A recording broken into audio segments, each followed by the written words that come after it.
মেঘনা গুলজার পরিচালিত 1 ডিসেম্বর শ্যাম বাহাদুর মুক্তি পেয়েছে, যেটি মূলত ভারতের প্রথম ফিল্ড মার্শাল শ্যাম হরমোনজি রামজি জামশেদজি মানেকশ'র জীবনী অবলম্বনে।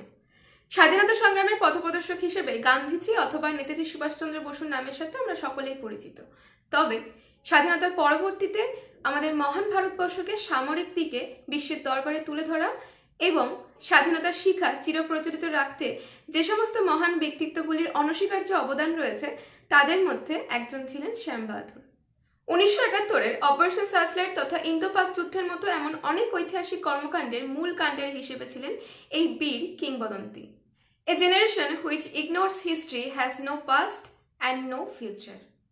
অর্থাৎ বর্তমানে আমরা এমন অনেক চলচ্চিত্র দেখে লোমহর্ষক মুহূর্ত হিসেবে আখ্যায়িত করে থাকি, যেখানে না থাকে কোনো লজিক, না থাকে কোনো বাস্তবতা, না থাকে কোনো শিক্ষণীয় বার্তা।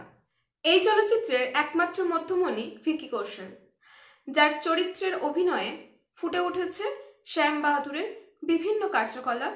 শ্যাম বাহাদুরের চরিত্রের ছাপ তার অভিনয়ে, তার বাহ্যিক গঠনে, তার কথা বলার ধরনে কিংবা তার দৃষ্টিকোণের ভঙ্গিমাতে একদম উজ্জ্বল।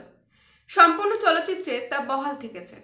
এই মুভির দারুণ একটি ফ্যাক্ট হলো, এই মুভিতে যারা অভিনয় করেছে সৈনিক হিসেবে, তারা আসলেই কর্মরত এক একজন সৈনিক।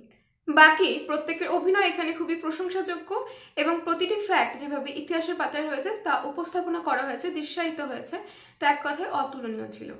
বর্তমানে ভিকি কৌশল যে সমস্ত প্রজেক্ট চুজ করছে, তার মধ্যে একটা অবিস্মরণীয় প্রজেক্ট হয়ে থাকবে এই শ্যাম বাহাদুর। মাসান থেকে 2023-এ তার যাত্রাপথে শ্যাম বাহাদুর সবচেয়ে কালজয়ী একটি সিনেমা হয়ে থাকবে। ভারতের ইতিহাসের হৃদয়ে কান পাতলে যার নাম এখনো ভেসে আসে, সেই শ্যাম মানেকশ'র জীবনী আরো বিশদে জান কিংবা ভিকি কৌশলের শ্রেষ্ঠ অভিনয় হিসেবে এই মুভিটি আপনার প্লেলিস্টে জায়গা করে নিতে পারে।